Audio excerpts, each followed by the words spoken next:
ils sont l'initiateur.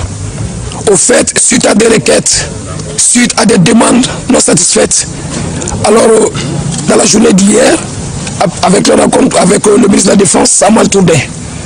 Et quand ça a mal tourné, donc ils ont pris des armes, ils ont pris des munitions pour se défendre eux-mêmes. Maintenant, ce n'était plus la voie du dialogue, il fallait maintenant s'imposer par la voie des armes. Et quand un militaire veut s'imposer par la voie des armes, vous savez que c'est l'inimaginable. Alors je me suis réellement dit avec quelques collègues, et pourquoi ne pas profiter? Parce que ne laissons pas seulement ceci à faire, trop c'est trop. Et j'ai profité de la situation et voilà où est-ce que j'en suis. Vous avez dit que c'était suite à des requêtes non satisfaites que vous avez donc eu à rencontrer avec faire une rencontre avec le ministre de la Défense. Quelles en étaient ces requêtes-là? Non, pas moi personnellement, je dis les sous-officiers et les hommes de rang. Ça fait quelques fois ils se réunissent avec la chaîne de commandement. Quelles étaient les requêtes? Les requêtes se portaient beaucoup plus sur la non-information au niveau du Nord. Les militaires meurent, les attaques se passent, personne n'est informé à temps réel, ou sinon même plus. Les sources d'information sont venues, les téléphones GSM, donc chacun dit n'importe quoi, il y a la désinformation, souvent c'est réel, souvent ça ne l'est pas. Et ensuite de deux, nos troupes quelquefois confrontées n'ont pas de secours, ce qui était un constat réel, et quelquefois aussi le matériel dont ils disposent, dont ils veulent pour faire leur travail, ils ne le recevaient pas. Donc maintenant, ça a été un ras-le-bol. Et ce ras-le-bol maintenant les a poussés, les a amenés à un niveau où ils ne voulaient écouter personne. On ne veut plus écouter personne. Et ce qui a désigné bien sûr lors de la dernière rencontre avec le ministre de la Défense et son staff. Et la situation était favorable. Les jeunes m'ont associé, ils m'ont accepté, ils m'ont fait confiance. Et je crois que c'est... Justement, pourquoi vous, capitaine, pendant qu'il y a des colonels, il y a des généraux qui sont là, qu'est-ce qui a motivé le choix de vous en tant que capitaine? Je ne trouve pas la réponse. Mais mon capitaine, dites-moi, après la prise du pouvoir, qu'allez-vous en faire désormais? Très simple. Nous ne sommes pas venus nous éterniser. Parce que si vous regardez déjà les mots de notre mouvement, c'est déjà réforme. C'est qui est capital pour nous. Réforme de l'armée? Pas de l'armée, de l'État. Okay. Parce que, en fait, c'est les militaires qui se sont levés pour arriver là. Mais vous convenez avec moi, messieurs, qu'à aucun niveau de la chaîne de l'État s'en allait.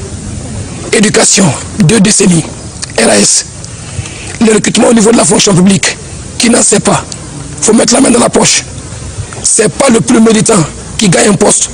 Des recrutements se font de façon illégale, au vu et au su du pauvre citoyen, parce qu'il ne peut pas se défendre, ou il n'a pas cette possibilité de se faire aider.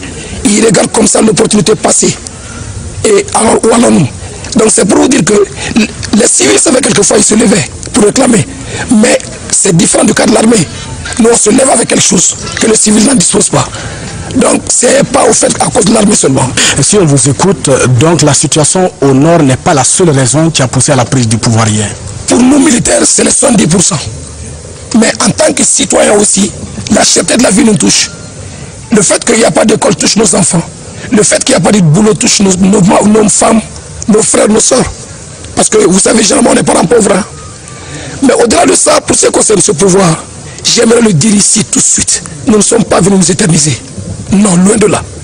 Nous ne sommes pas venus aussi faire ce que nos prédécesseurs ont eu à faire. Sans quoi on n'aurait pas dû amener changement. Mais nous sommes venus d'abord exiger de bonnes conditions de vie, de traitement, de salaire. Tout ce qui peut concerner la bonne marche d'une armée digne, noble, professionnelle et efficiente. On va lutter pour ça. Maintenant, une fois que chaque soldat à chaque niveau sait qu'il est nourri, logé, entretenu, soigné, pris en charge aux besoins, c'est ce que ça nous pousse à leur donner une formation de qualité. Et quand il y a tout ça, plus une formation de qualité, on a un soldat de qualité. Donc le résultat est positif. Sans ça, on ne marche pas. Ça, c'est notre première mission. Première mission. C'est bon là. Et la seconde, au-delà de tout ça, et je m'en vais vous dire, si déjà on veut que ce soldat soit dans ses meilleures conditions de formation, d'entretien, tout, mais n'oublions pas que ce soldat-là a un fils chez lui. Que ce fils-là ait une éducation décente. Qu'il ait réellement une éducation de qualité. N'oublions pas que ce fils-là, après son éducation de qualité, a besoin d'un boulot. Qu'il ait un boulot Pas parce que c'est le fils d'un tel ou un tel, mais par compétence, pas par personne. Nos épouses sont là. On veut des programmes pour elles. Elle ne peut pas venir s'attacher. La majeure partie de nos épouses, pratiquement, sont analphabètes. C'est qu'on appelle encore ménagère et regrettable. Ménagère. Quelque chose qui, au XXIe siècle, devait au moins disparaître. Mais on l'a encore ici en Gogo. Qu'est-ce qu'on peut faire pour nos épouses? Pour les aider dans leur quotidien? Pour les faire changer cette fonction de ménagère pour qu'elle soit beaucoup plus productive dans la société. Je sais qu'au Mali ça existait quelque part, mais nous, ça ne nous a pas touchés. Nos épouses ne l'ont pas senti. Justement, mon capitaine, avant de revenir à la feuille de route, pourquoi doit-on vous croire quand ailleurs d'autres officiers comme vous ont promis de remettre le pouvoir aux civils et on a vu la suite, soit ils se sont éternisés au pouvoir ou ils ont organisé des farces d'élection pour rester au pouvoir. Vous, sur quoi devons-nous nous fonder pour croire désormais en votre parole donnée? Monsieur, je vais vous dire quelque chose. Il y a des mots que je dois utiliser pour qualifier ma personne. Honnête, sincère, et je sais ce que je veux. Je sais ce que je veux. Si les quelques-uns ont dû dire non, j'ai pas besoin de ça en partant pour devenir, moi j'ai même pas dit j'ai besoin d'avoir en plus forte raison de devenir. Dans combien de temps allez-vous remettre le pouvoir à un président démocratiquement élu, comme vous l'avez dit hier dans votre communiqué? Encore une fois, on ne vient pas s'éterniser. Je promets ça au peuple malien. Je promets ça au peuple malien. 3 mois, 6 mois, 9 mois, ça va dépendre de toute cette structure qu'on veut mettre en place, qui devient maintenant un acquis pour le soldat que je dois redevenir. Point bas. Quelqu'un d'autre fera le reste. Est-ce que déjà vous êtes en contact avec la classe politique? Je vous dis encore une fois, soyons un peu prudents de ne pas nous prononcer trop sur la durée, mais sur la mission. Pour le moment, j'ai des contacts avec la classe politique à certains niveaux. Parce que nous, dans notre structure comme ça, on ne peut pas vivre isolé. Plus on vit isolé, plus on ne fera que souffrir. Tu es obligé d'avoir ce contact extérieur avec la jeunesse, avec les personnes de ressources, avec tout ce que vous pouvez imaginer un tout petit peu, qui peut rentrer en compte pour la marche de ce qu'on appelle État, d'un État ou réellement d'une bonne nation. On est obligé de prendre contact avec ceci et sous peu de temps, un comité sera là, constitué de toutes les forces vives de la nation, sans exception, mais constitué aussi de représentants dignes de ces forces vives.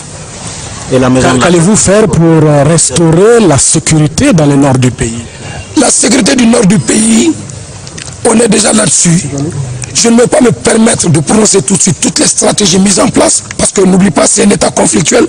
Mais ce qui est sûr, on trouvera les personnes ressources, on trouvera les moyens nécessaires, c'est-à-dire pour lutter contre ce fléau. Et Inch'Allah, le but numéro 1 de notre problème, c'est la paix dans le nord, parce que le Mali est indivisible. Est-ce que la situation est désormais irréversible? Je veux dire, les informations qui nous parviennent disent que bon, voilà, il y a certains camps qui veulent résister. Est-ce que dans votre tête, la situation est désormais irréversible? Vous êtes désormais le seul maître à bord avec vos éléments, bien sûr. Monsieur, je vous dis quelque chose. Même en dormant avec sa propre femme, la sécurité à 100% n'existe pas. C'est ma réponse. Et la population se trouve un peu inquiète parce que bon, des gens profitent de cette situation pour commettre des bavures. Avez-vous un message? Est-ce qu'il y a des mesures qui sont prises pour assurer la sécurité des personnes et des biens dans la capitale? Depuis hier, après l'assaut du palais, et ensuite la prise des points sensibles de Bamako, la mission que j'ai confiée d'abord aux forces de garde, de gendarmerie et de la police. Et là aussi, pourquoi je n'ai pas associé l'armée? Parce qu'on n'est pas une force de maintien de paix. Mais maintenant, les forces spécialisées que je dispose à mon niveau, je les ai envoyées sur le terrain pour sécuriser un maximum de lieux. Mais vous savez, dans des trucs comme ça, vous avez vécu l'événement 91, surtout, il y a des gens qui ne profitent qu'à des occasions. Tel n'est pas notre objectif.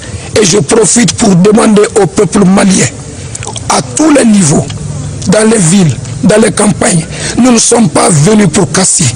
Nous condamnons les casses, nous condamnons les actes de vandalisme. Ceux qui sont en train de le faire, qu'ils l'arrêtent.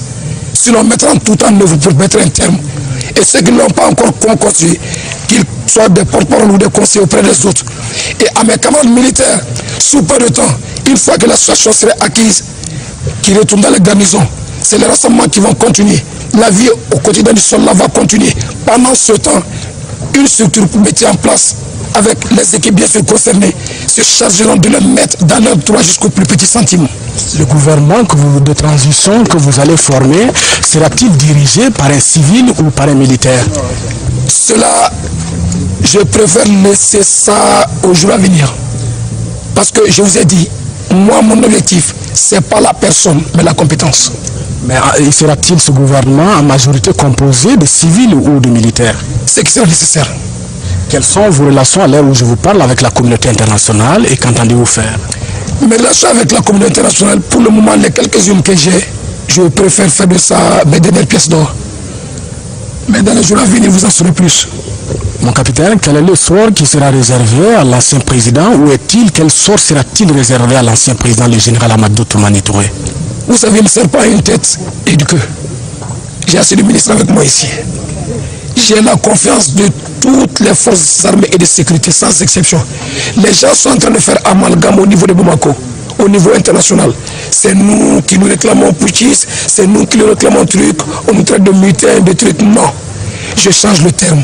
Nous sommes des soldats qui ont juste pris conscience de la réalité et avons pris le risque de nous lever pour quelque chose. Nous, on ne tue personne. Je ne tue personne. Mais c'est que sur le moment opportun, chacun va répondre de ses actes devant une juridiction compétente. C'est pas à moi de les juger. On peut parler d'une chasse aux sorcières, non? Une chasse aux sorcières, le peuple malien va m'aider à faire. Même si ça devrait l'être, je serai que chef d'équipe, mais le peuple malien sait déjà qui est qui a fait quoi et à quel niveau. Justement, à ce peuple, qu'avez-vous à lui dire? Ce peuple, je lui demande confiance, je lui demande humilité, je lui demande surtout le pardon. Parce qu'à un moment donné, il faut savoir pardonner. Il faut savoir accepter l'autre, malgré les différences. Il faut savoir accepter l'autre, malgré ce qu'il a commis comme acte. Ça, c'est les quelques-unes de nos valeurs aussi, de l'Afrique, spécifiquement du Mali. Ces gens, ils seront peut-être, si j'ai l'opportunité, ils seront jugés par des juridictions compétentes. Ils auront la peine qu'ils méritent. Si vous avez fait votre devoir, mais on décide de les laisser aller dans leur champ ou chez eux. Je n'en trouverai pas mot. Et le soldat qui est en train de me suivre, à quelque niveau que ce soit, ce jour-là ne va se plaindre. Parce qu'au moins, je leur ai donné ce que j'ai promis. Avant-dernière question, certaines mauvaises langues pensent que vous êtes plutôt manipulé par certains leaders de la classe politique. Je vous dis d'ores déjà que je n'ai même pas de côté politique. Permettez-moi l'expression, vous savez pourquoi je dis ça? Parce que dans ma vie, je n'ai jamais voté. On peut vous reprocher de n'avoir pas été un bon citoyen. D'une manière, oui. Parce que si tu me donnes 3 candidats et je n'ai confiance à aucun de ces candidats, je préfère ne pas voter. Choisissez de ne pas choisir. De ne pas choisir. Mon capitaine, tu prendras. Alors, dernière question, on veut bien faire vraiment 24 heures avec vous, mais vous êtes vraiment fatigué. Dites-nous, à la fin de votre mission, quelle est l'image que vous souhaiterez que le peuple malien et l'Afrique en général gardent de vous? L'image que je souhaiterais que ce Mali et l'Afrique gardent, pas de moi seulement, mais de moi et de mon équipe que j'oublierai jamais. Parce que l'équipe là a forgé un truc formidable pour que je sois là assis aujourd'hui devant votre caméra. Le jour où je vais partir, c'est primo être en mesure de servir encore mes unités comme chef de corps, comme quoi d'autres, c'est un plaisir. Je n'ai connu le métier des armes. Mais en ce moment, vous serez un ancien président.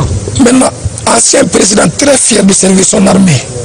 Mais de deux, qu'à ce temps, le Mali, surtout avec les forces qui contribuent à l'Union africaine actuellement, est une force compétitive, professionnelle, équipée, dans leurs droits, à l'abri du besoin.